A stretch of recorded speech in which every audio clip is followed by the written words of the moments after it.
man, like he said this verse and that verse and this ayah and that ayah and this hadith and that hadith. And the landlord wants to up the rent, and the car's, it's due for registration and this and that, and what about the fees and what about... So now what starts happening to him? Bro, what did I do? What did I do? And this happens to all of us. What do you do in this situation? My brothers and sisters, haram can never equal happiness, ever. Impossible.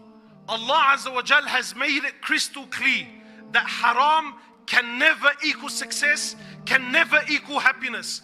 So no matter what your eyes show you, no matter what your ears are telling you, no matter how tangible this so-called success you're seeing that is coming through the doors of haram, if it contradicts what Allah says, what do you do? Straight ayat from Allah. Allah says in Surah Taha, this is the principle of life. Allah never breaks His word. Hasha lillah, it's unbefitting. Allah says in the Quran, وَمَنْ أَعْرَضَ عَنْ ذِكْرِي,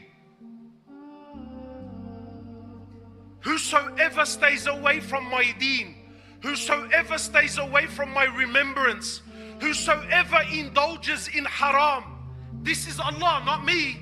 Allah is saying, وَمَنْ أَعْرَضَ عَنْ ذِكْرِي, whoever stays away from my deen. And wallahi, in the Arabic, the English doesn't do it justice.